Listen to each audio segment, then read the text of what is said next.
Hey everyone.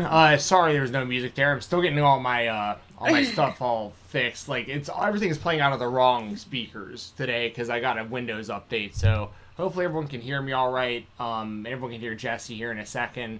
Today we're gonna talk some WWE releases. Probably go about 45 minutes, hour, something like that. So as always, super chats, donations.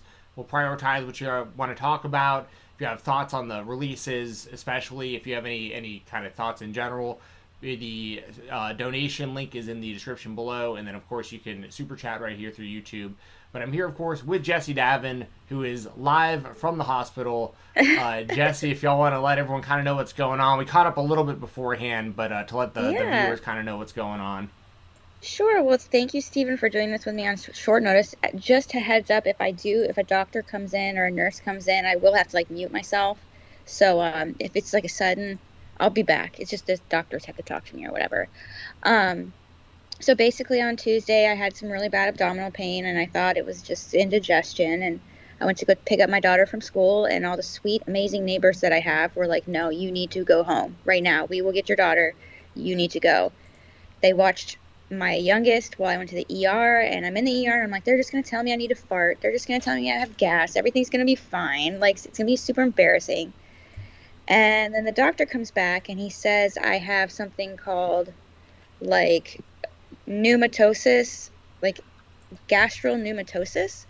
So like, like in pneumonia, how there's like fluid and air in your lungs where there shouldn't be there. Yeah. There's fluid, not fluid, but there's air in my intestinal wall that should not be there. And it can be a sign of some really bad bowel problems. They don't know how it got there. It's really serious. If the gas, I guess you could call it, if the air in there continues to get worse, it could perforate and I could die. There's a 50% chance that I could die. So what they've got me on right now is this IV antibiotic that should hopefully help eat away at the bacteria that could potentially be causing this, because they don't really know what's causing this. If that doesn't work, then they may have to do surgery to remove my colon, because it clearly means that my colon is like, I have dead colon. So we're really hoping that these antibiotics work, and so it's long and steady. So that's why I'm here. Long story short, just trying to get better and not die. Yeah, I mean that's scary stuff. I mean we're all thinking about you. I know the wrestling community, everyone on Twitter. I They've been so sweet. and I didn't know how bad it was until like I think after everyone, because I knew you were in the hospital and we had talked a little bit, and then like I just got really busy for like a day or two, and then like the next thing I knew I was like, you're still there, and I went through your Twitter and I was like, oh geez, like this is actually like way worse than like the last time we talked. So Yeah, it's interesting. They're very concerned. So well, at least we can talk about wrestling for a little while, right. have a little bit of fun. We all hate that that's happening for you, and obviously we want you to get better. So Thank you. yeah, cruddy situation. Yeah, but we're here. We're now, and we can still function. So Yes. And Jesse's the one who hit that's me up, by the way, for y'all. Like, I yes. I told was like, her. can we go live? I'm sitting at the fucking hospital all day. I'm bored out of my damn mind. Yeah, like I told her, I was like, I don't want you to feel any pressure to like you got to do this while you're trying to get better and everything. And she really wanted to come on and talk. I mean, it sounds like she's pretty bored over there. So, um, yeah, I'm looking forward to Yep. at least talking a little WWE releases, even though that's a kind of a cruddy subject as well. But It's like, a cruddy subject, but I think we can kind of turn it into like something hopeful, and like, because I feel like the only good thing about this is these people have bright futures pretty much everywhere. exactly. There's a lot of silver linings here, similar to the Ring of Honor situation, where like, Yeah. obviously, I hate seeing people that were planning and expecting to be getting regular paychecks, and they have families and all this stuff, and I feel bad about all that for obviously, but a lot of them are going to wind up in like way better situations like within wrestling after leaving Ring of Honor. So there's a lot of good that will come from that, but it's a cruddy situation. Yeah. We did have a super chat right off the bat. Awesome, Deshaun. Thank you so much. You're helping towards my expensive hospital bills. Yeah, yeah, exactly. Deshaun, yes, once again, thank you. said Keith Lee clawed his way to Raw, then Vince put out a net, caught and released him. Unbelievable. Yeah, yeah, That was the one I was most upset about. yeah. Mainly, I'm assuming because of his health issues that he overcame to come back and everything, huh? Yeah, because it felt like they were repackaging him with his Bearcat name. Like it felt like they were doing stuff with him, and it's just it all started when they changed his music. I feel like that was like the big thing that started it going downhill. You know, they changed his intro music and they just squashed him, and it was just so unfortunate that he's injured for a while and he comes back and everyone's excited about it, and now he's gone, and it's like frustrating. Yeah, yeah, definitely frustrating. I can only imagine what is like going through the minds of a lot of these wrestlers. Like, A lot of the wrestlers that aren't being used, can you imagine? well, even the ones that are like, um, the ones that have just been released, like that, you know, because I know a lot of them have a lot of thoughts on the company, and I'm sure there's going to be a lot of really interesting like Talk is Jericho podcasts and stuff coming up with. I mean, because I want to hear what Keith Lee has to say. I remember him tweeting pretty recently talking about, whenever he releases a book or something, like it's going to be the stories he's got from his time in the WWE. It's like, it's, Yeah, yeah. there's gonna be some tea. Yes, a lot of tea. Absolutely. So yeah, I guess we can just kind of go down the list here. We made Yeah, let's go down the list. let's see what we got. This is courtesy of Fightful.com.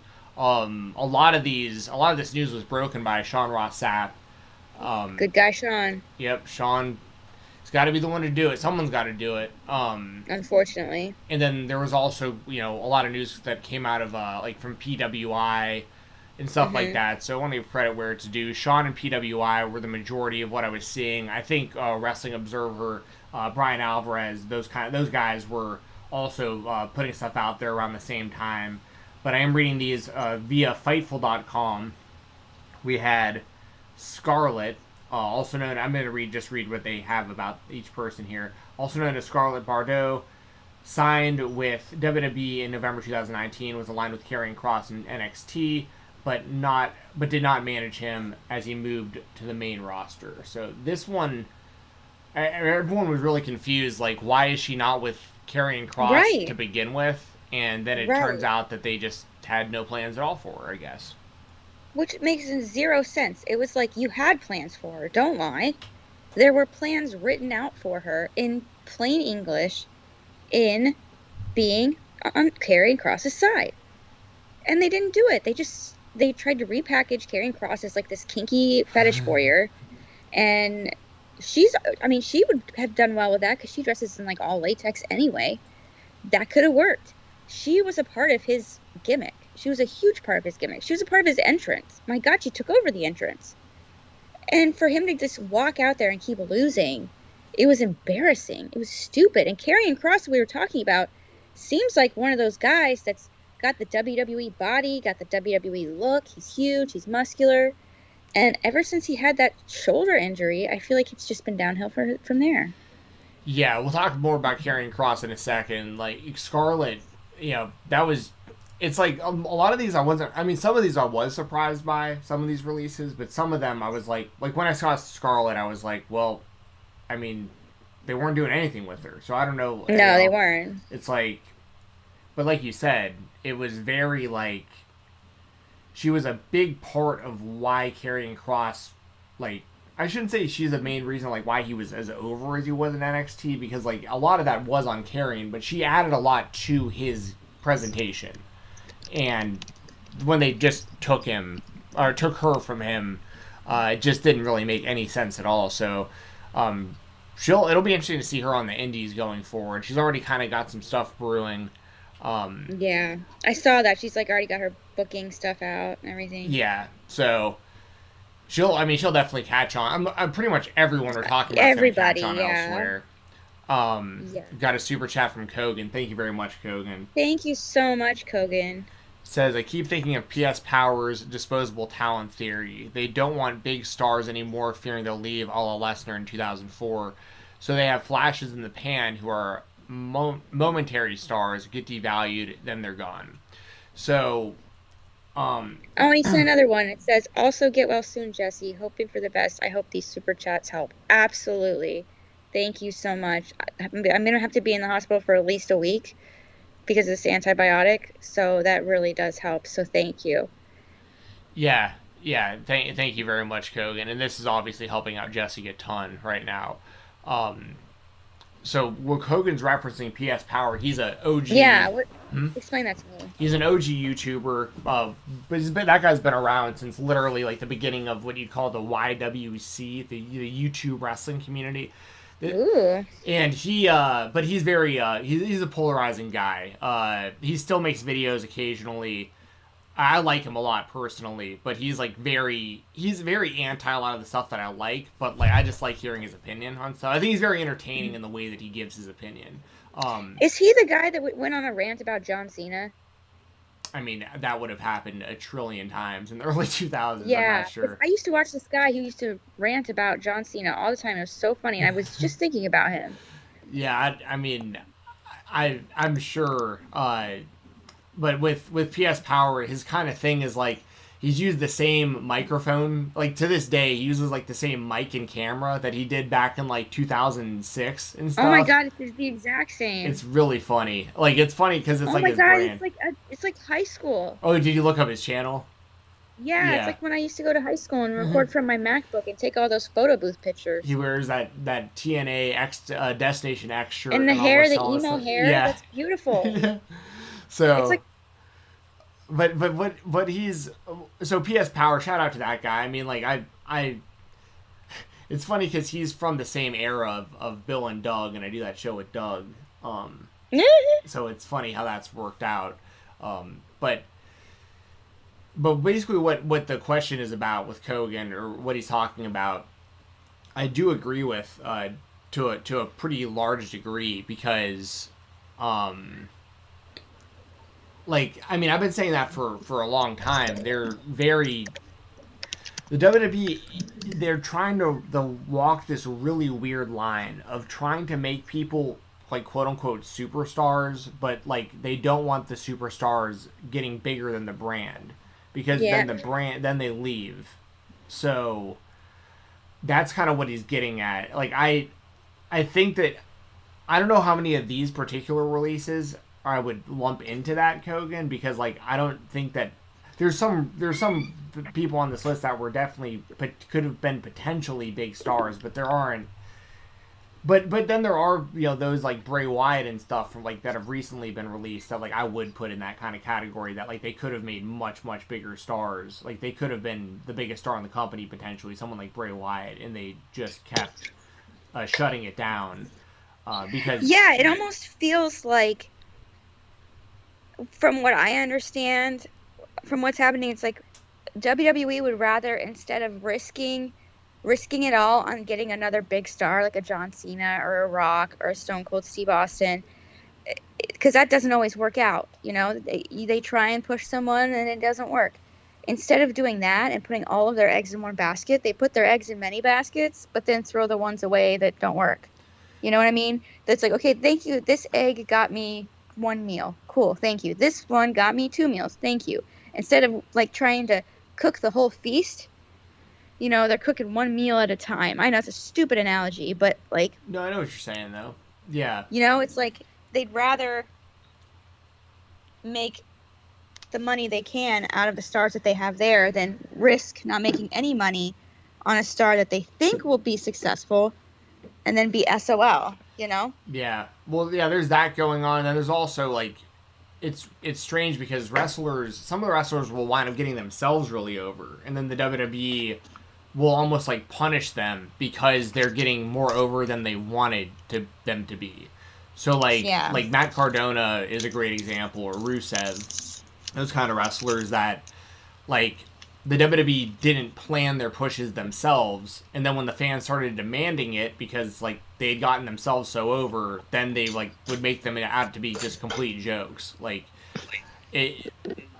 that's a whole other conversation. But Kogan, I do agree with that line of thinking though. Like I think they are terrified of the idea of because they're we talked about it plenty, but they're in this spot right now where they're only their only outlier, because you can't say John Cena is there so so sparingly now that like you can't really consider him as like a part of like the product right now. So it's really only Roman Reigns. And Roman is like Roman versus John Cena as far as like star power, especially in the mainstream. John Cena is way up here and Roman's way down here. I mean, yeah, it's not even close. So I don't think the WWE is really that concerned with Roman because I don't think he's even like sniffing like that type of air yet. But he's the only one who like could potentially ever sniff that air in the WWE right now. But yeah, that's the one I can think of. Or you know who I think could also do it is Alexa Bliss.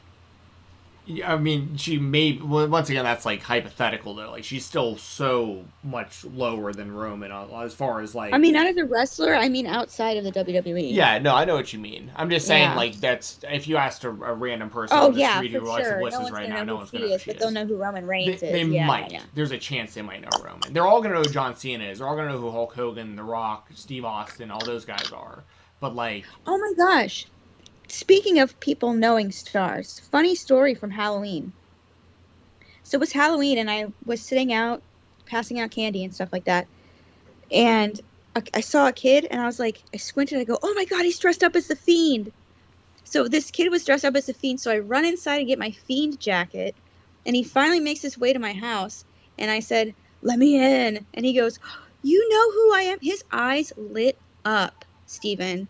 He was like, you watch WWE? And I was like, oh yeah, man. And I showed him my jacket, and I was like, I really love that character. You look awesome.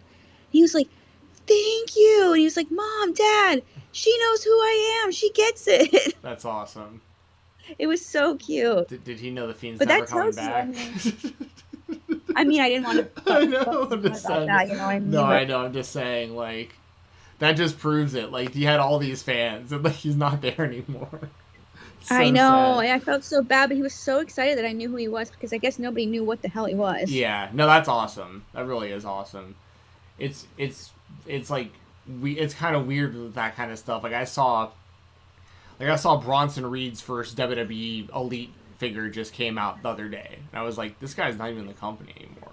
Like, so like all these people go out and buy his figure. They're probably like, yeah, I love Bronson Reed. It's like, oh, but I don't like he's not there anymore. It's like it's so right. It's weird, but that is super cool that like you made some kids whole night that like you knew who he was because his parents probably don't even care about wrestling and like you know what I mean. Well, nobody knows who it is because nobody watches wrestling anymore. You know. Yeah, very true. Very sad. Very true. But yeah, so great super chat, Kogan. Moving on, Frankie Monet. The former Taya. She just got there. Yeah, she just got there. So did a handful of some of these other wrestlers, like Blake Christian, who I have a lot of thoughts on. So we have Frankie Monet. Frankie Monet. I'm not sure how you pronounce it. I never saw her in NXT. Monet, I'm guessing. It's Taya Valkyrie, isn't it? Yes. But I don't know how her name was pronounced on WWE because I never watched the show. I don't either. But I think it was Frankie Monet.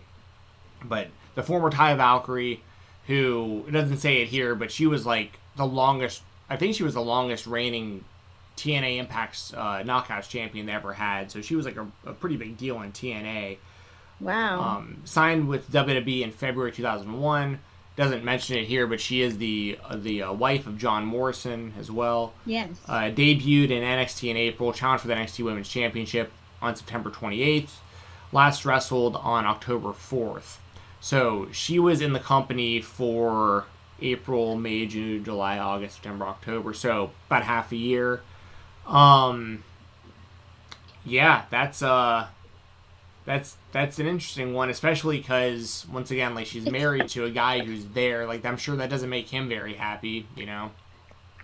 Yeah, I mean, like I'm sure that doesn't make him very happy, and it seems like she was doing good with the gimmick that she had, you know? It seemed like she was going somewhere. That's what's so shocking about a lot of these, is they seem like they're... I think what makes this round of releases so shocking is the way in which these people that were... Some of them were being released, and you're like, oh yeah, I haven't seen them in a long time, makes sense, blah, blah, blah, like Jessie Kaima or Frankie... I guess not... Or Scarlett, you're like, okay, well, whatever. But you have, like, you know, the other ones that we'll talk about who are in the middle of storylines, and, like, Frankie Monet, who's in the middle of a storyline, like, and seemingly getting pushed or pushed to the main roster. It's just very sudden and strange, and it like freaks me out. Yeah, I mean that's the thing. Like you'd think that Frankie Monet would be kind of like exactly what the WWE was looking for, like a character, like someone with like a different type of gimmick, someone who has wrestling experience, like that is like TV ready, has worked on like on a TV show, like in TNA for years, so like she's knows how to work on television for wrestling. So like, My IV machine's beeping. Hold on a it's second. okay. So yeah, and that's the thing with it being so short. I heard that I heard someone talking about how I think John Morrison was actually like overseas somewhere or like out of the country, and like he found out about this like through Twitter or through the internet, and it's like that's got to be a weird feeling to find out your wife is no longer in the same company as you, and you read it on Twitter because like you're like traveling. You don't even That know. would be a terrible way to find out. Yeah, don't know if it's true, like I said, but like I think that I saw some people talking about that.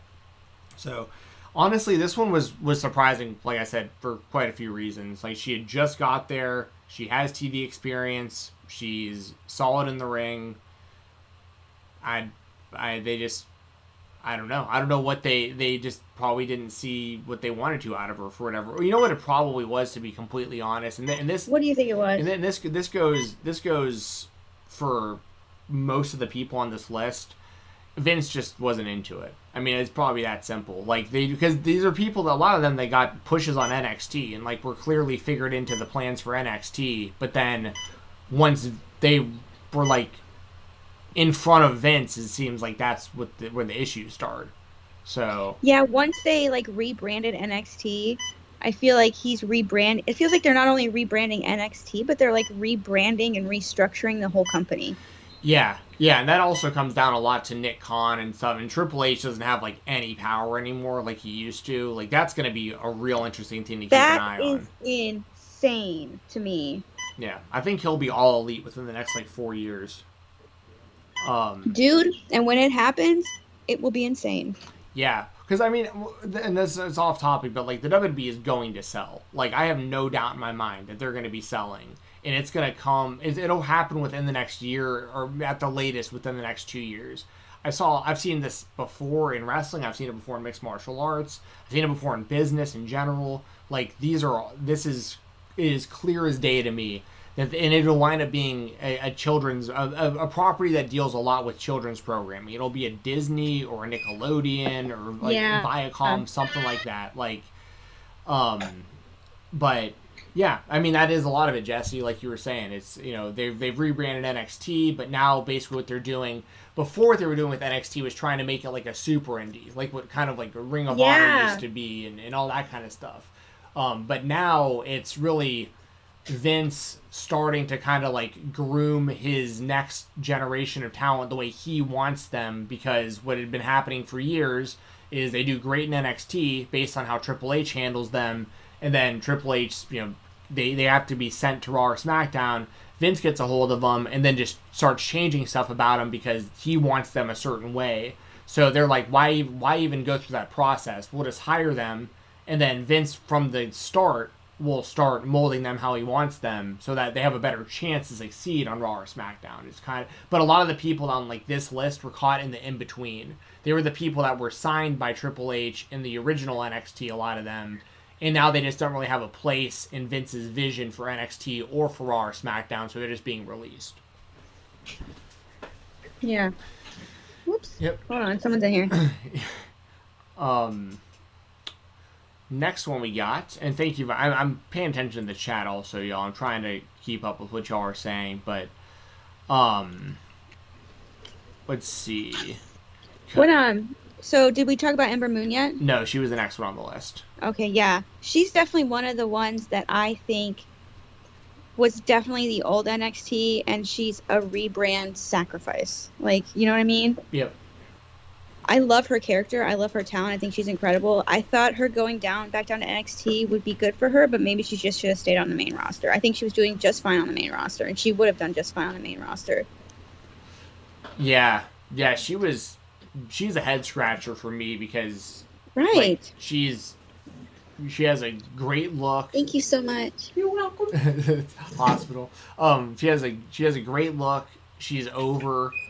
She has like the best finisher in wrestling. Like it's like she has a lot to offer. She has really really good matches. Like it doesn't make any sense to me. That's one that like she would be an asset on NXT, like any version of NXT or Raw or SmackDown. It doesn't make any sense to me why she's where she's at now. And it says here, signed with WWE in 2015, September of 2015, former NXT Women's Champion and NXT Women's Tag Team Champion. Last wrestled October 5th, losing to Mandy Rose. She'll be one that I guarantee signs with AEW when her not. Yeah, you think so? Yeah, I have no doubt in my mind. She'll for 100. Of everyone on this list, she's the one I'm the most confident will wind up in AEW. Really? Because Kenny says Ember going to do some Shine Ember indie stuff. So who said that? Kenny the Bastard. Going to do Shine. Yeah, you could do all that stuff and still wrestle for AEW. Oh, okay. Yeah. Yes, that's true. Yeah, AEW, like, they're actually independent contractors there. Like, that's the thing. Like, I mean, Jon Moxley, I mean, you know, obviously, he's doing what he's doing right now. Oh, man, yeah. But Jon Moxley was popping up in random indies unannounced recently. Like, doing in front of a couple hundred people. Like, I mean, that's, like, one of their biggest stars. Like, AEW's, they're cool with you working outside the company. And then also, like, these companies like Shimmer, the stuff on the indies, they're not going to be... Those aren't actual TV companies, so, like, that's not an issue. I could see her maybe doing some stuff with Impact, potentially, but you can, once again, you can be under AEW contract, Forbidden Door, do stuff with Impact. But, yeah, I have no doubt in my mind she'll go to Impact, unless she doesn't want to for some reason, but I don't know why she wouldn't want to. Oni Lorcan, we got signed with WWE September 2015. Former NXT Tag Team Champion. Last wrestled September 28th on NXT, losing to Zion Quinn. Oni Lorcan, the former Biff Busick, I'm assuming that's probably what he'll call himself again on the indies. Yeah. Incredibly solid in-ring wrestler. He'll be an interesting one because he can really fit it anywhere. Like, I could see AEW giving him a chance like they've given guys like Bobby Fish and stuff. But I could also totally see Oni Lorcan just going and doing an indie run or GCW or whatever, and like he's gonna do. That's what I was thinking. I think GCW would be a good fit. Yeah. And that's something else we have to consider too. Some of these wrestlers are gonna have 30-day non-compete. Some are gonna have 90-day. So like some are gonna be able to pop up earlier than others. I'm assuming Lorcan's a 30-day. And Trey Baxter, who we'll get to, he's already announced for GCW next month. He was a 30-day. He's already taking GCW bookings. So I'm assuming if Oni Lorcan's going to be going to GCW also, we'll probably hear about it really, really soon. But he's another one. He'd be great at Impact. He'd be great in New Japan. He's incredibly solid in the ring. He'll get booked. Like Jordan Lasser says, he'll get booked instantly. I completely agree. Yeah, I think but the thing about a lot of these, except for one that pops out of my head, these will not have problems getting bookings in the indies, but it doesn't take away the scariness of the consistency of the money that you would get with a big company like WWE. Oh yeah, of course. But then, I mean, some of these, like, there's one name in particular when we get to him. I know like Grand Metalik, like, asked for his release. Like, he wanted out. And then there could have been more than that. I've also heard that some of these had to do with people who refused to get vaccinated. Like, there were some people which I don't want to go into because it's like, we don't know who. Yeah. Well, I'm just saying, the reason I probably said but it is interesting. Beginning. It's very interesting because I know that there are a lot of other wrestlers who were openly anti-vax who did not lose their jobs. So... Yeah, and I should have prefaced the whole thing by bringing that up because some of these, like, that I'm sitting here going, like, why would they ever get rid of this person? Like, maybe it had to do with stuff that didn't have to do with the talent. Like, maybe it had to do with vaccinations. Maybe it had to do with creative. Maybe it had to do with, there's a lot of reasons beyond just, like, the talent's there, but maybe there was something going on behind the scenes, and that's why they were released. Like, I don't know that stuff. And I don't want to speculate on anyone in particular for any of that, but like you were saying, that's like there is more that may go into some of these that we just don't know about. BFAB signed with WWE in August 2019. This baffles me. I don't know anything about her. I don't know. She's with Hit Row, which just got called up. I think she just signed a new contract like a week ago or something. Like ridiculous. Gets called up as part of a group and part of an upcoming group, which means you really need to keep that group together to get them over. And now she's gone. And she was a really good part of that group. She was like the only female, I think. Wasn't she? I mean, I'm not the right person to ask about the current WWE product, but I know that like it's what Swerve, Top Dollar, and I think Ashanti the Adonis is that group, and then her. Yeah. Yeah. So I was like, this makes no sense. Why would they do that? I feel so bad for her because it's like you get caught up and then it's like, oh, guess what? You're getting fired. Like the ultimate burn. Yeah. Like, I just don't understand what the hell they're doing. We did get a super donation from the other one. Yeah. I just saw it come through.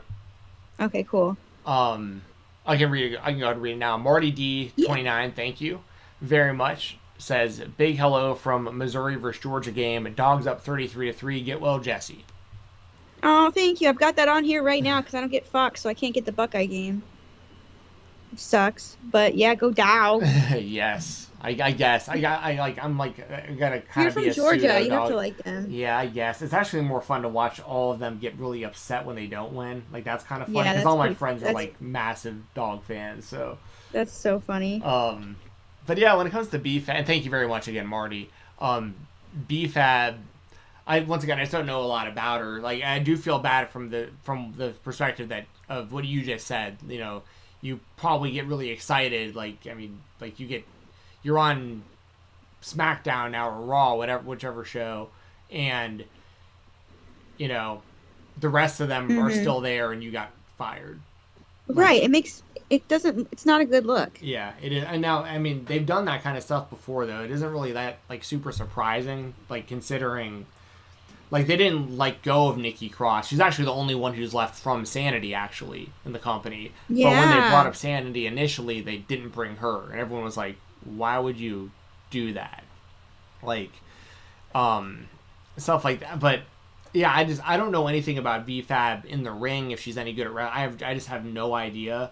But people did seem to be pretty upset that she was released, and I think she must be really good on the microphone. She must be a pretty good part of that like overall act for the group, because I did see a lot of people that were pretty upset that she was gone. So yeah, there are a lot of people who were really upset. So yeah, she majorly had an impact on people. Jessie Kaima. I'm trying to think of when I saw her last. She might have been on 205 Live recently. I can't remember. Signed with WWE. Yeah, I don't think I've ever seen her wrestle. Yeah, signed with WWE 2017. Last wrestled August 24th on NXT, losing to Raquel Gonzalez. I just can't really speak a whole lot to it. I didn't get to see a lot of her, so I don't know.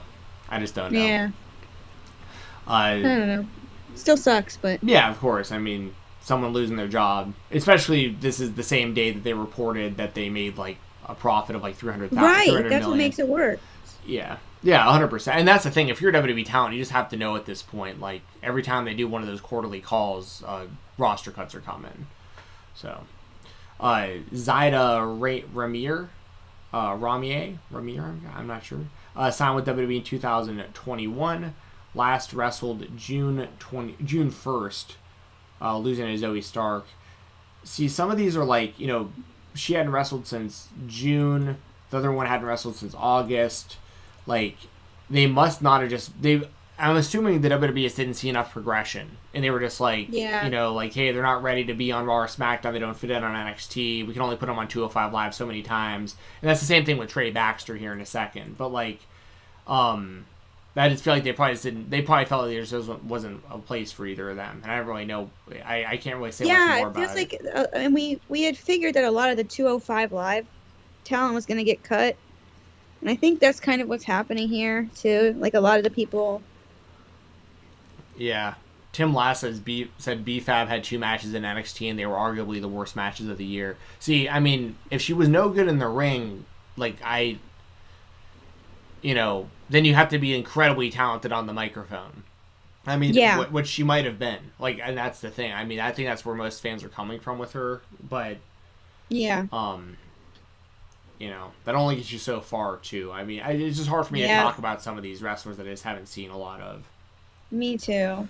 Now Trey Baxter, this is someone I've seen wrestle a ton. So Trey Baxter, formerly Blake Christian, signed with WWE in October 2020. Last wrestled October 8th episode of 205 Live, losing to Grayson Waller.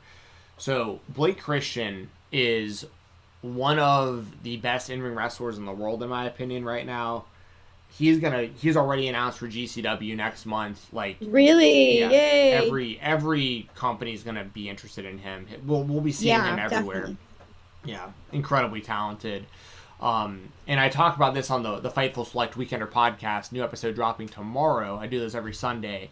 I talk 205 Live every week on there. That's the only two WWE shows I watch are 205 Live and NXT UK. And NXT UK is like the best one, isn't it?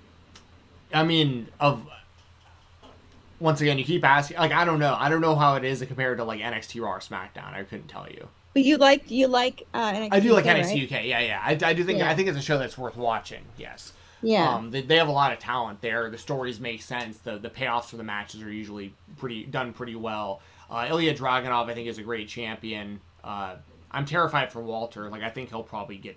Who knows what'll happen to him. Tyler Bate, I think, is incredible. So, like, there's a lot of there's a lot of really good stuff on NXT UK.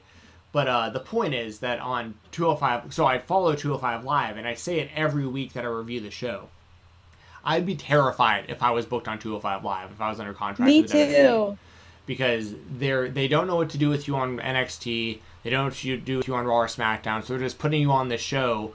And at this point, most of the matches aren't even contested between people under 205 pounds. It's just... No, they're not. It's silly. It's like Odyssey Jones, who's like 300 pounds, is like on 205 Live now and stuff.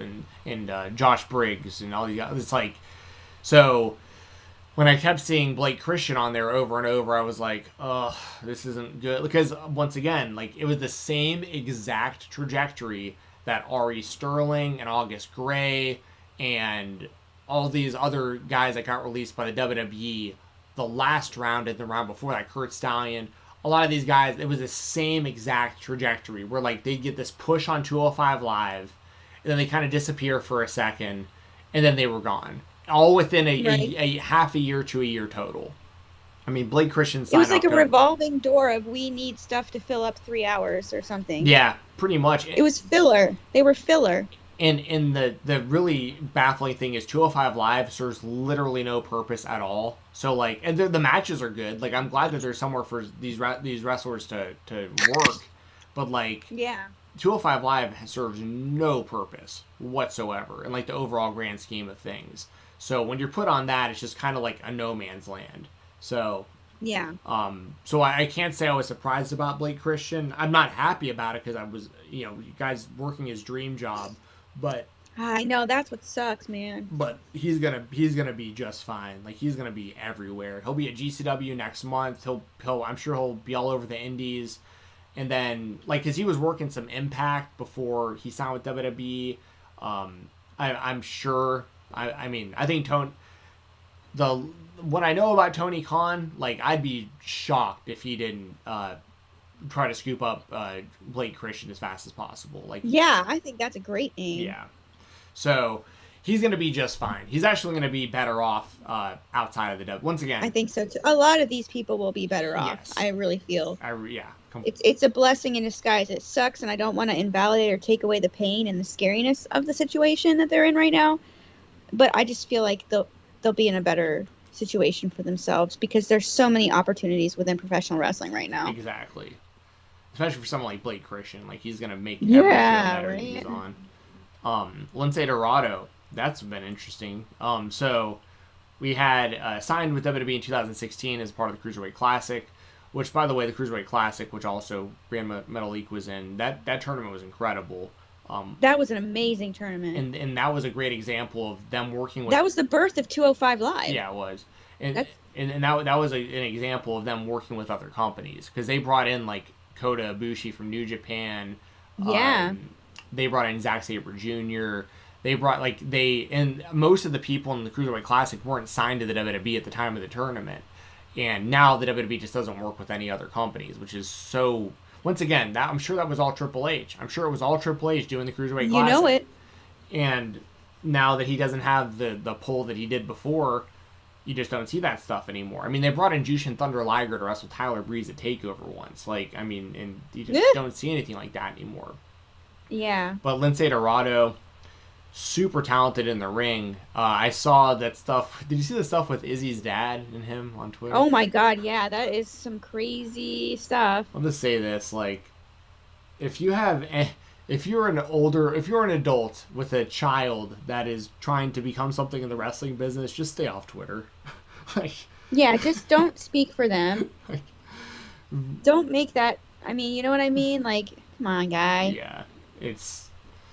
Yeah, that was pretty funny. Now he's deleted his account because Lindsay was like, I know, I saw that. Basically just like, let's throw down. Like, you talking all this shit. Like, you know where I'm gonna be. Like, yeah, that was like, oh shit. Yeah, and I don't think that girl needs any more heat right now. Anyway, I know, she's a kid, for God's sake. She is, but I mean, you know, she's making decisions too. So we'll see. There's a lot of people that don't like her involvement with Tessa and all that either. I mean, there's a lot that goes into that goes into it.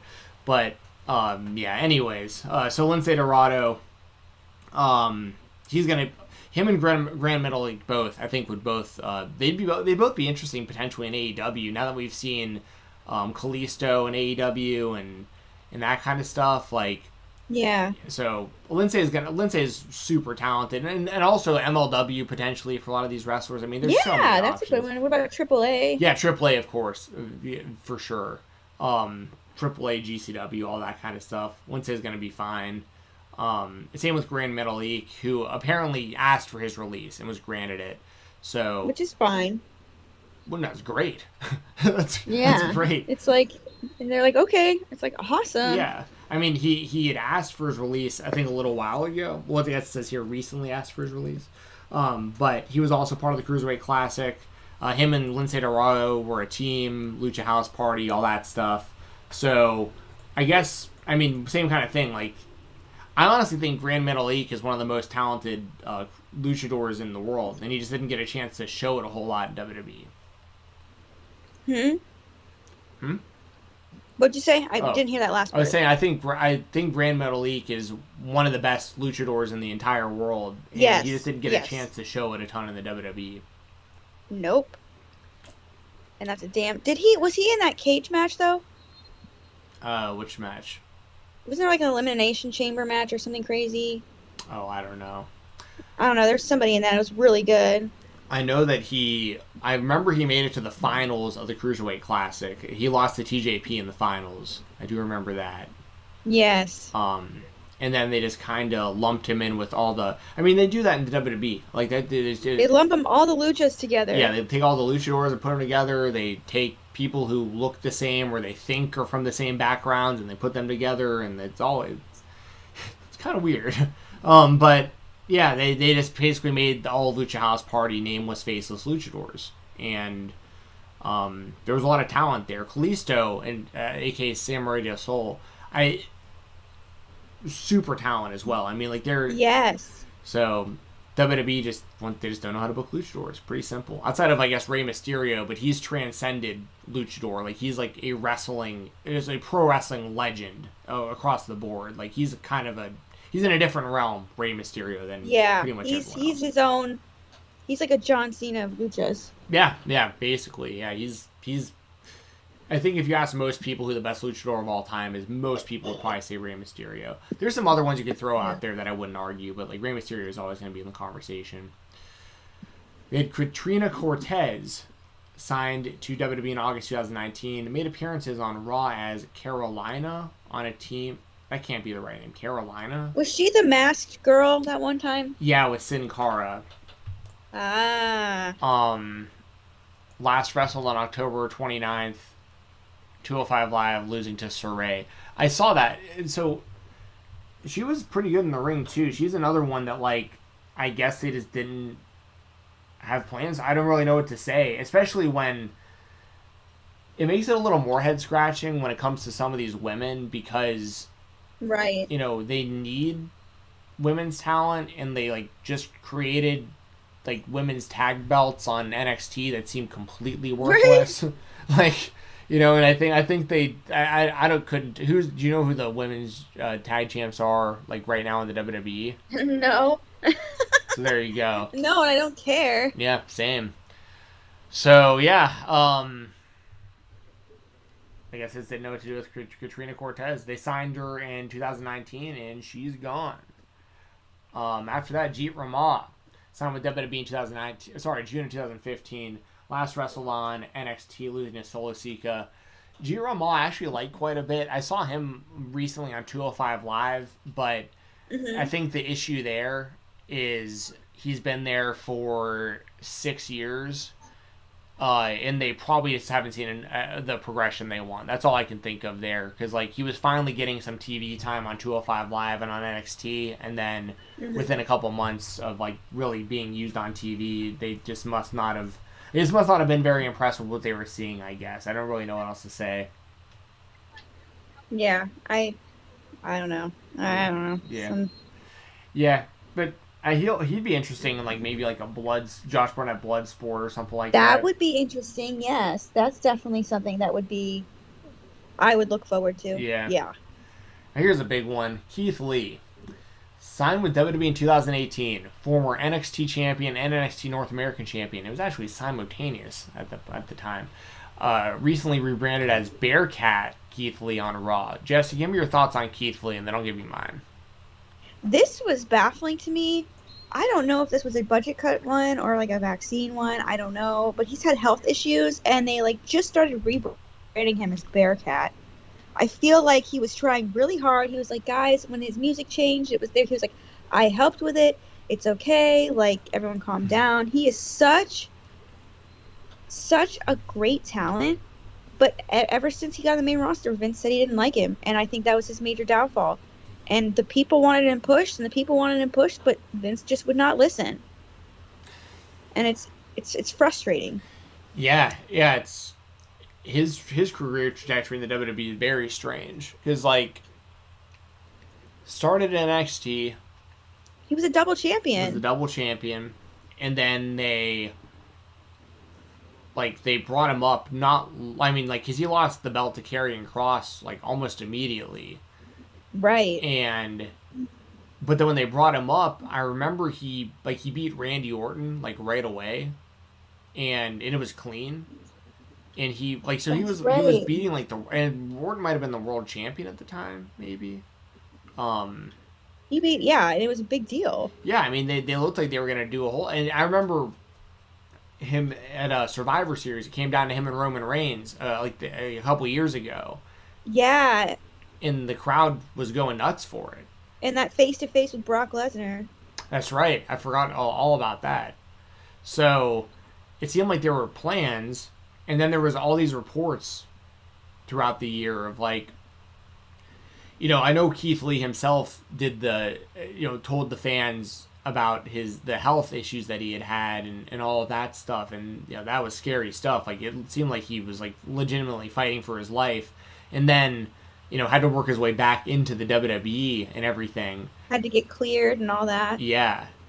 And, but there was also a lot of reports that, like, Vince wanted him to change his in-ring style, and, like, they were sending him back to Orlando to, like, learn how to wrestle, like, a slower, more methodical kind of big man. And it's just another example of like Vince just doesn't get this modern day wrestling. Like what made Keith Lee special and why people liked him, why he was so over, and why he got the job there to begin with is because he was different. He's this huge guy who can do flip. He can pick you up over his head and throw you over the top rope, and then he can do a front flip over the top ropes and hit you again. Like he can do a moonsault like at his size. Like he's incredible. Yeah, on the Limitless. He defies physics. That was the whole daily thing. Yeah, Limitless. That was the whole gimmick. Limitless exactly. Keith Lee. And then they tried to turn him into Bearcat, which I never saw, so I can't really speak to it. But like, I mean, it's just another example, like so many of these, where it's like things are going great on NXT. Things are going great while Triple H is in charge. And then you get in front of Vince, and Vince probably just doesn't get it. And I think part of it, too, this goes with Karrion Kross and some of the others, is like, is Karrion Kross on this list? He should be. He was part of it. Yeah, he was a big part of it. How did they not put Karrion Kross on the actual list here? Anyways, I will talk about Karrion Kross in a second, but yeah, it's really it's just very interesting just to think that like Vince must just I honestly think certain wrestlers probably get talked up to him. He wasn't paying any attention to NXT probably at all. Probably. And then I would say. And then, somebody comes to him and they're like, "Oh, we got the next Brock Lesnar in NXT," and then he's showing him guys like Karrion Kross and Keith Lee, and Vince is like, "This guy isn't Brock. This guy isn't Goldberg. Like this guy isn't Lashley. This guy they're like, you know what I mean? He's same with like Walter from NXT UK, same kind of thing. I think Vince just has this like idea that like, well, I don't think that this guy's as good as Brock Lesnar. I just don't, or John Cena or these kind of guys. So I'm just not going to even take the time to invest to try to get him to the next level. I think he just doesn't see it, and then that's just it. It's sad. It's like, you know what it is? It's like NXT for a while was kind of like the stash of really good weed that you hide from your parents that you don't want them to see. Yes. It's like, here, we got this really good time. We're going to build them up nice to see. And then Dad finds it. And then Dad just throws it away. And Dad's like, how dare you? It's like they hid them and they made them this nice package and they made them all beautiful. And then they're finally ready to introduce them to the world. And then it just gets completely shit on. Mm-hmm. And it's like, it's not only, I feel bad for Triple H, but then you feel bad for the talent because these people are so used to being over in NXT. I mean, one group I think of is like the Vaudevillains. Mm-hmm. They were like super over. And then they got to their main roster and just fizzled out and died because the gimmick isn't like a main roster gimmick. And I felt like after that, Triple H did really try to creatively create gimmicks that could transfer from NXT to the WWE. But Vince still refuses to budge and still refuses to adapt to some change and maybe try and do things different a lot of times. And it's frustrating. And then it ends up costing these people their jobs. Yeah, it's all super true. The weed analogy, Ryan Deal, he likes that. That was a good analogy. It's like everything you said about Vince, like being the dad that finds your weed and all this stuff. Yeah. But Vince is like, he takes it one step farther. He replaces your weed with oregano. So oregano, I was gonna say. So you think you're still smoking weed. So but you're like, so you're still watching wrestling, but it's like a really shitty version of what you like. Like you're smoking mids now. Like you're not smoking good weed. You're smoking mids now. Yeah, mids. So I'll bring up Karrion Kross now just because he's not listed here. But Karrion Kross, I think he's in the same boat as Keith Lee. I think like he got talked up to Vince like he was gonna be this guy that Vince just absolutely loved, and then Vince saw him and he was like, I don't see the hype here. And which is wild because look at him. Yeah. Well, but the thing with Karrion Kross, and this is also why, like Keith Lee, for instance, I think AEW, outside of Ember Moon, I am the most confident that Keith Lee will wind up in AEW. Like Keith Lee and Ember Moon are the two off this list that I would be really surprised didn't wind Keith up Lee in versus AEW. Luchasaurus, book it. That'd be sick. Lance Archer. Yeah, there's so much they can do there. Yeah. And I mean, the BTE skits alone of Adam Cole and Keith Lee being manager and stuff would be so funny because the whole Budge thing that they're doing on AEW is all based off of the reports that he was going to be Keith Lee's manager and cut his hair and they're going to change his name and all that stuff. So if they got Keith Lee and they can do skits with Keith Lee and Adam Cole on BTE, oh my god, that'd be funny. That'd be so funny. But with Karrion Kross, like the kind of the thing with him is towards the end of his NXT run, he was being rejected by the NXT fans also. So because he didn't fit what NXT 1.0 was. He fits way more of what NXT 2.0 is. but he Right. didn't fit the 1.0 so much. And so he was just in this no man's land also, like, you're this unstoppable champion on NXT, but then on Raw or SmackDown, they're going to immediately humble you and make you lose to Jeff Hardy and dress you up like a gimp or whatever. Yeah.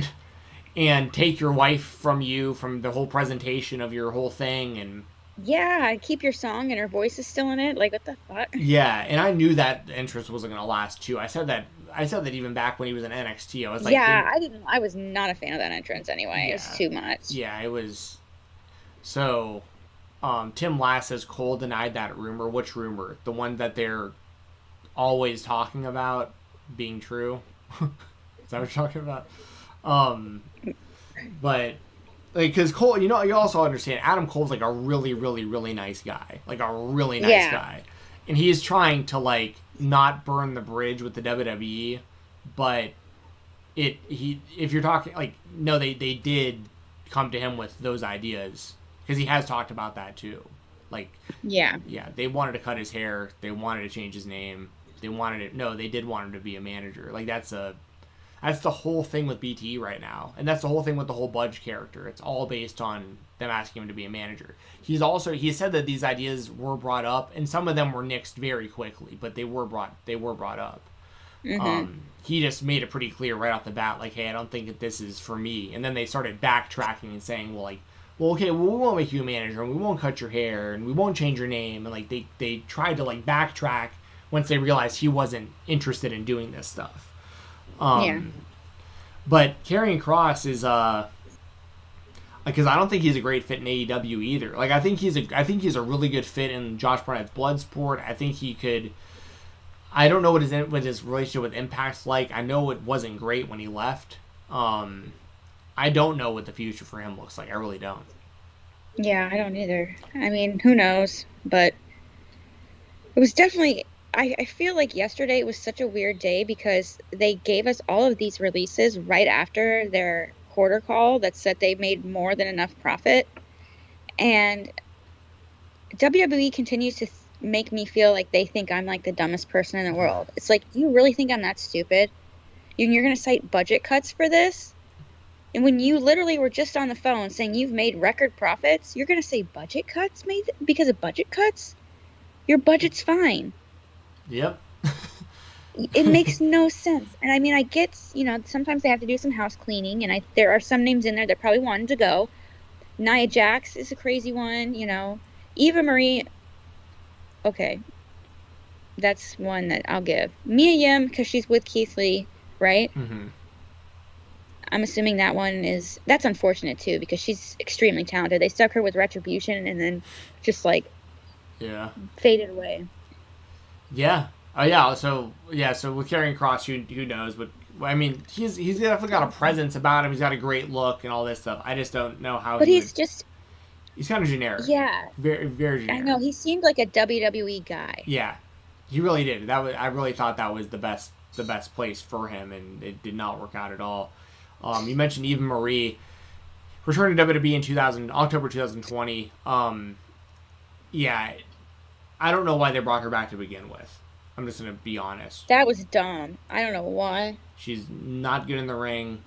She just Nobody wanted her there. Yeah, she doesn't add anything to the show at all. Like, I mean, no offense to her as a person, but yeah, sure. I mean, I can say the same about all these people. I mean, I don't have anything against any of these people personally, except for maybe the next one I'm going to talk about, because that's an interesting one. But yeah, Eva, I just didn't see the point of bringing her back to begin with. So there you go. Nia Jax, signed in 2014, former Raw Women's Champion and WWE Women's Tag Team Champion. Last wrestled September 20th on WWE Raw, where she was taken out by Shayna Baszler and said to miss, quote, an undisclosed amount of time. So this is the only one, I guess. I don't know how to put this. Like, I am not an Nia Jax fan. So, like... No, I don't think a lot of people were. Yeah. So, it's just... But it's definitely interesting. Because she, whether you like her or not, she's got a big name and she's part of the Rock family, Yeah. There's a lot that's said about her not being a safe worker and all of that we could get into. Yeah. But if I were to guess, I have a feeling that would be one of the vaccination ones, allegedly, supposedly, if that's a true thing. And this is just my opinion, not legal tender. But very strange. But I wonder if she was like a true budget cut, because she probably cost a lot of money. Yeah, I honestly don't know. Yeah, I mean, this was just my opinion. I don't think she was good in the ring. She hurt a lot of people. She got away with a lot because she was related to The Rock. Yeah. And now, I mean, and this is the thing. There's a lot of people that are related to The Rock that are in wrestling that aren't in the WWE. Yeah. You know, there's a lot of that Anoa'i family and everything. But, like, I never saw it in Nia. I just never got it. And I gave her a lot of chances. Like, I remember watching her on the Breaking Ground show when she started training. I remember going and watching her live in Nashville when, like, NXT would come to town. She wasn't, I don't think she was very good, just straight up. And she hurt a lot of people, and this is what it is. I think if she wasn't related to The Rock, it wouldn't have lasted this long. She would have been gone a long time ago. Yeah. So, and then, like, who knows where she winds up? I have no idea. She has a big enough name that I think she'll wind up somewhere, like a Impact at the least, probably. Yeah, but I think Impact would be good for her. Yeah, and I think AEW is a tough one for a few reasons. One of them being, I fully expect Charlotte Flair to wind up in AEW eventually. I don't think she's going to want to work with Nia. I'm just keeping it real. So yeah, I don't think so either. And I think that goes for a lot of the women's talent. I don't think a lot of them want to work with Nia. Yeah, I think that she's got heat in the locker room. Allegedly, maybe, supposedly, from what I've heard. Yeah.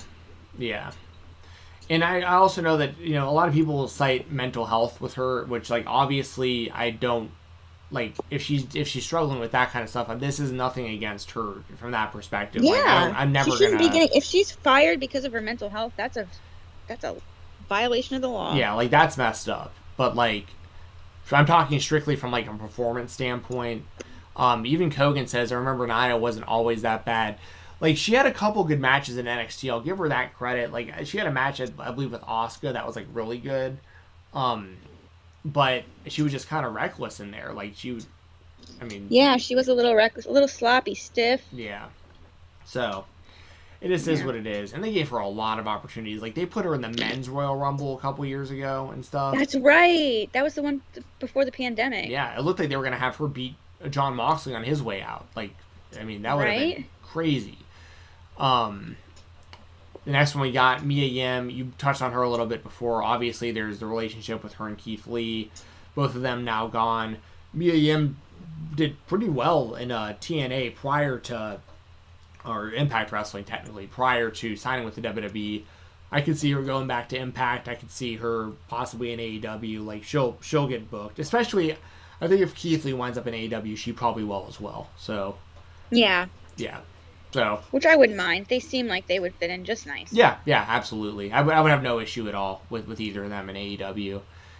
And the last one we got here, Harry Smith, who most people didn't even realize was back in the company. Yeah, he just signed. He just got back in the company. What the hell? Yeah, it says here, returned to WWE in July. Teamed with Austin Theory to defeat Aussie Jones and Zion Quinn in a SmackDown Dark match. Didn't re-debut on WWE television. So, yeah, once again, I don't know what the point of re-signing him was. Yeah, I think they wanted to keep him away from AEW. Probably. They must not be that concerned about it now, though. I guess not. But I will say this. He has the most hilarious drip game in all of wrestling. Oh, yes. Yes, he does. Him and Teddy Hart, but Teddy Hart's never going to... We'll never see Teddy Hart in a mainstream wrestling company, but Harry Smith, the two of them dressed similar, is so funny. He wears all those, like, giant chains and, like, pajama clothes and stuff all over the place. Big MC Hammer pants. Yeah, like Tim Last said, it says Harry and Bryan Jr. would be way better than a team with Griff and Bryan Jr. Yeah, I think that Harry and Bryan Jr. There's definitely something they could do Hart Foundation-wise in AEW. Ooh, that would work, yeah. Tim says TJ pushed hard for Harry to get signed. I believe that. I definitely believe that. TJ Wilson, who's they're related, yeah. I could see that. And I mean, I think I've heard not that long ago that TJ Wilson was like trying to get back in the ring if he could. Really? And if WWE won't let him, maybe AEW would. That's the thing. That's the really, really weird thing with some of these when it comes to the injuries and getting cleared is Edge is an example, Danielson's an example. Like, there's multiple examples of WWE wouldn't clear them. Their contracts were coming up. And then they cleared them. Well, then, like, AEW offers them something. Like AEW, a lot of people don't realize AEW offered Edge to return for them, like, years back. Really? And Edge was, like, considering going to AEW. So he met with Vince, the same thing that a lot of them do, like Jericho and anyone who, like, feels a loyalty to Vince. He went and talked to Vince, and they wind up clearing him, and Vince offered him a deal to come back. But, like, they had no intention of him wrestling until AEW offered a contract. The same thing happened with Danielson, because his contract was initially before he re-signed with the WWE years ago. His deal was coming up right around the same time as All In, and he was clearly being courted to potentially come to All In. And WWE all of a sudden cleared him, and he's back, and he's wrestling at WrestleMania and with Shane McMahon against Owens and Zayn and all this stuff. So, like, you never with this kind of stuff, it's interesting because another one like Samoa Joe, like they cleared him and then brought him back to win the NXT title, and then uncleared him, and now he's back on the sidelines. Well, didn't they let him go too? Samoa Joe, yeah, that's right. They that's totally right. They let him go completely. And then I'm assuming AEW probably hit him up and said, hey, we got Punk on the way, we got Danielson on the way, like, you gotta be a part of this. And he probably told that to the WWE. He's like, hey, I'm about to sign with AEW unless y'all, make an offer. And they're like, hey, we'll clear you and bring you back. We'll give you the title. You'll be the one to beat Karrion Kross after he loses to Jeff Hardy on Raw. Like, big deal. Yeah. But anyway. So yeah, that's the releases. I guess any closing thoughts on these releases, or I guess anyone you want to highlight really quickly is like the ones you were the most surprised by. I'm gonna say that. I mean, it's just surprising in general, just the timing of it. I would say after that investors call, it seems very disingenuous and inhuman of a company that seems to try and humanize itself with all of its charities and all that. Yeah. It especially with a lot of these names like Karrion Kross and who else? Keith Lee, like people that they were like built B-Fab, like these were people that were like literally in the middle of storylines, and now they're just not going to happen, And it sucks when you see them like actually putting effort into a character to like try and push it, and then they're just like, oh, sorry, we're gonna fire you. Like they were at least trying with Karrion Kross. They were having him do promos, they gave him the mask, they were doing all that sorts of stuff, but it still didn't work. They were with Keith Lee, they were doing the Bearcat thing, they were pushing him, and nothing worked. And it's like, bye. And then you have like B-Fab. They just get debut on the main roster, everything's going great. Bye, see ya. Now you're not part of the group. Yeah. Yeah. I just wish them all the best, and I think everyone should go support them in the best way that they can. If they have merch, buy their merch. Buy that merch. Buy that merch. All I want for Christmas is that Jake Paul merch. But yeah, I mean, it just sucks. It just sucks to see this. Yeah. Yep, it sucks seeing a company that is, profitable to the literal hundreds of millions a year, and still releasing people right after reporting all their profits. So it is what it is, y'all. If you're supporting this company, like you're nothing wrong with liking the WWE product, being a fan and all that stuff, but just understand like what this is, what you're watching, and enjoy it, because it's only gonna get weirder It's only gonna get weirder, and no one is safe. Yep. And I promise you, y'all can mark my words. Y'all can clip this. Within the next year and a half, 2 years max, the WWE will be selling. So, this is all, because people will be like, well, why would you? What would be the point of making all this profit and reporting all this profit and then getting rid of all these people? It's because when you're looking at like the metrics of like the money business makes, now they can take this whole chunk of money like that they don't have to pay these wrestlers they just released, and they put it into like the money that they have, and it just makes the company look more appetizing to buyers because they have more cash. That's a good point. Yeah. I mean, so when they're looking at these numbers, it's like the numbers just went up by probably a few million because they no longer have all these wrestlers on their payroll. So like, especially with a big name like Keith Lee and Nia Jax. Yeah. I mean, that's the thing. That was a big one, I think, when they got rid of Braun Strowman, because he was making like $1.5 million a year, and they're like, that's $1.5 million a year we got in the cash of the company now. Like, Bray Wyatt was probably making over $1 million a year. I'd assume he was making at least, if not more, than what Strowman was making. I would hope so. I mean, this is when wrestlers like Dolph Ziggler, I think, should like really, because I know Dolph Ziggler, he's like a lifer WWE wrestler, like he loves working there, and like he's content, like he doesn't care if he's the world champion anymore. He's just getting this big paycheck. But guys like that is who I'd really keep an eye on going forward, because I'm not saying I want to see Dolph Ziggler released or anything like that, but the point is that guy's been with the company for over a decade, and he's probably gotten pay bumps, annually or semi-annually, or however they have it worked out in his contract. And so he's like, Dolph Ziggler is probably making, I'd imagine if I pulled up a list of the top paid WWE wrestlers, he's definitely in the top 10, maybe in the top 5. And there's no way the WWE could see that much value in that, because they don't do anything with him. So like, I wonder if I look it up, top earn, let's see, most money in WWE per year. Let's see, August of 2021 is, I think, what I'm pulling up here. I'm just curious to see. Yep, go figure. Look at this, number 10, Dolph Ziggler. Wow. Yearly wage of around $2.5 million. Holy hell.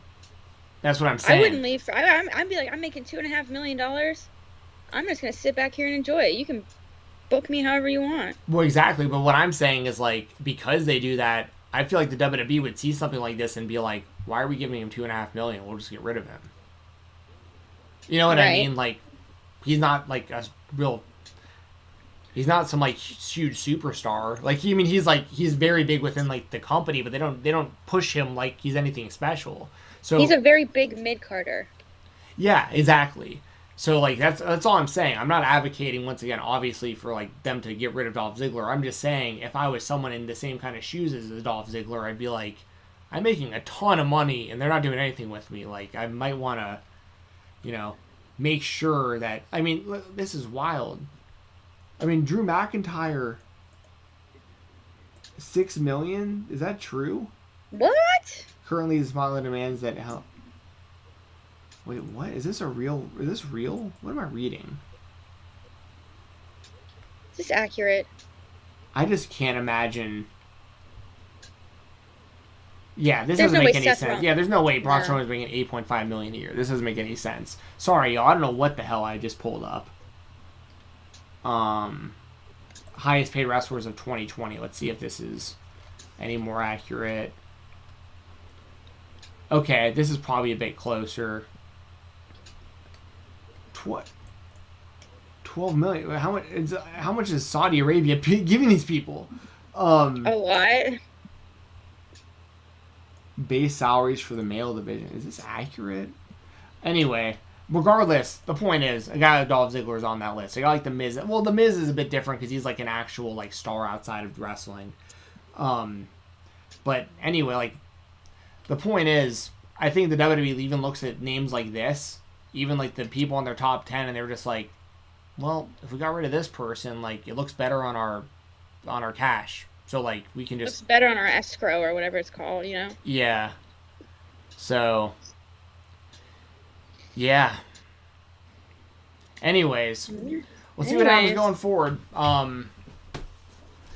Yeah, if you're into NXT,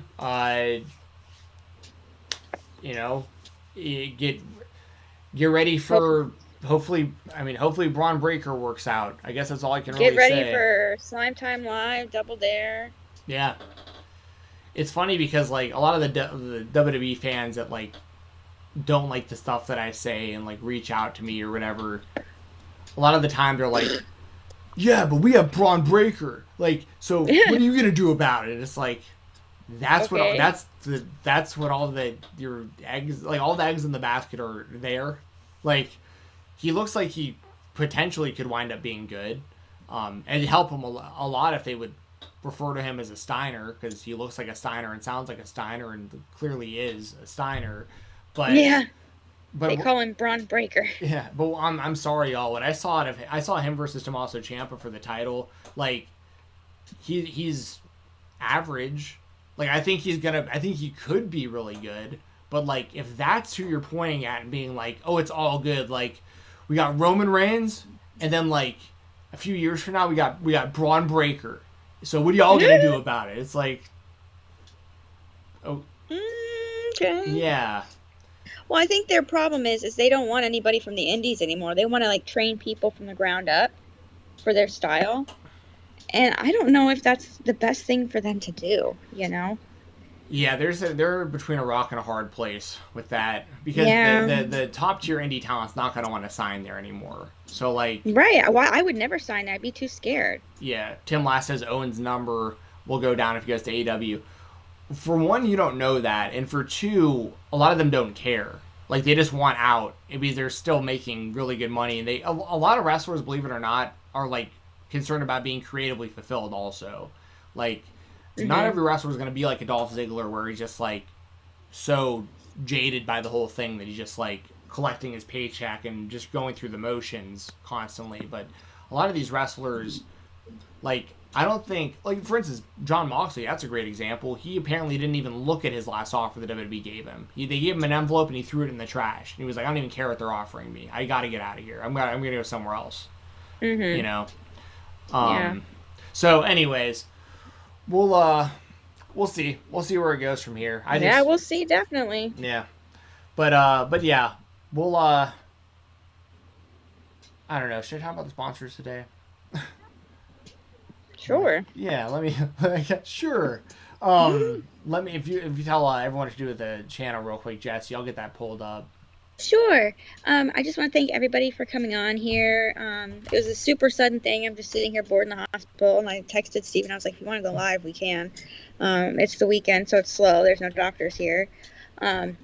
First of all, go Buckeyes. We're a little bit struggling right now against Nebraska, which I don't like, and it's making me have a lot of anxiety, but I'm in the right place because I'm in the hospital already, so it's okay.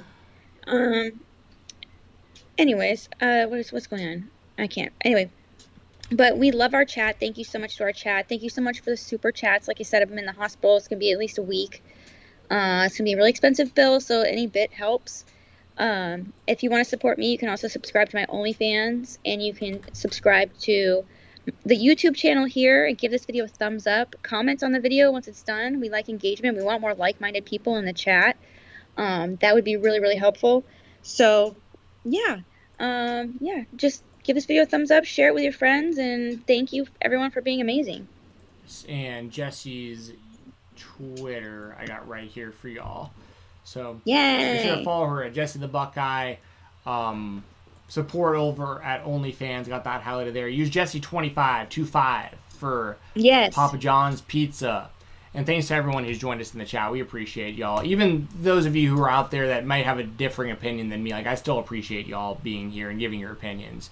Yes. Some sponsors: Music City Toys and Collectibles, place to be for action figures, magazines, all the wrestling stuff that you want. They're nice people. They give you fair business. They have a retail location at 101 West Main Street in Watertown, Tennessee, and they do Facebook sales. So check it out. Get some stuff. I buy stuff all the time from them. They're awesome people. and they got quality products. The prices you see is what you pay. They don't add extra shipping and taxes and stuff. It's really easy, really fair. Follow them on all social media at Music City Toys, and check out their new website at musiccitytoys.biz. Shout out to Brian Jensen, my brother. He is one of the owners of Steel Boxing and Athletics out of Atlanta, Georgia. He can help you reach your goals, whether you're looking to get in shape, lose weight, learn how to throw hands, learn self-defense. If you want to compete at an amateur level, pro level, in any kind of combat sports, Brian can help you out. He can help you in Atlanta, Georgia. You can meet him in person, or he can help you anywhere else in the world through Zoom calls, Skype meetings, remotely, all that kind of stuff. And he also is specialized when it comes to neurological issues. So if you have MS, dystonia, Parkinson's, anything like that, Brian is completely certified to be able to help with all those things too. So hit him up. Follow him on Instagram at BoxingATL, BoxingATL. Just shoot him a message, and he'll get something set up for you to help you reach your goals. And last but never least, WrestleRumble.com, the place to be for fantasy pick'em contests for professional wrestling. We have AEW Full Gear and Survivor Series pick'em contests coming soon. We have Full Gear is going to be $1,000 for first place, second and third both get $100, and that is the same for Survivor Series. $1,000 in first place, second and third both get $100.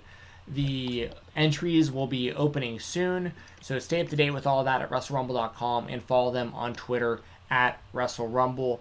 You can follow me on Twitter at FightTalk _FIGHTTALK_.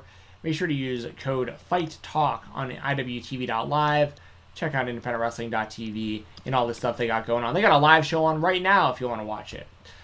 So check that out. Fight Talk, all is one word, no spaces, on IWTV.live or IndependentWrestling.tv. And tonight, we'll be doing Fightful Fight Night. It'll be pretty late. I'm guessing we'll probably go live around like 11:30, midnight-ish. I'm not sure yet. But we have UFC 268. We got Colby Covington against Kamaru Usman for the welterweight championship, and Rose Namajunas against Weili Zhang for the women's strawweight championship. It'll be myself, Doug, Rob Wilkins, and Sean Ross Sapp's usually there, as long as I know he's obviously had a very, very busy week with all this stuff, but Sean Ross Sapp's usually there as well. So join us for that. That'll be tonight. YouTube.com/Fightful for Fightful Fight Night. And then tomorrow I'll be recording the Fightful Select Weekender podcast, giving some additional thoughts on the WWE releases and covering all the stuff we normally cover, like 205 Live, NXT UK, MLW, independent wrestling, all that good stuff. National Wrestling Alliance, Being the Elite, whole bunch of stuff on there. So check that out. FightfulSelect.com. And of course, Jessi, we hope that you get better soon. And then the next time we do this, hopefully you're not in a hospital. Like, that'd be... Let's freaking hope. Yeah. Yeah. Anything else that you'd like to say before we sign off? Thank you, everyone, for your love and support. It's really meant a lot to me. Really missing my babies, but I'm in the right place, just trying to get better and come out of here with nothing missing. Yes, for sure. So, yeah, just I really appreciate everyone for keeping me distracted, and the Buckeyes are not looking good, so that really does help this distraction. Because they are playing like shit against fucking Nebraska, so yikes. But anyways, oh well. Thank you, everybody, and thank you, Steven, for hopping on with me. Oh yeah, for sure. Glad we were able to do this. And yeah, don't know when we'll go live next. I'm guessing probably early next week. It depends on kind of how Jessie's feeling. We'll play it by ear. But make sure you're following both of us on Twitter and subscribed. Make sure you're hitting that thumbs up button and getting those notifications and everything so that you know when we're live next. But we'll try to do something early in the week. Maybe it'll be later in the week. But we'll try to keep coming here for y'all at least once a week. But obviously, the most important thing is making sure Jessi, gets better, recovers, and all that stuff. I mean, that's obviously the most important. Thank you.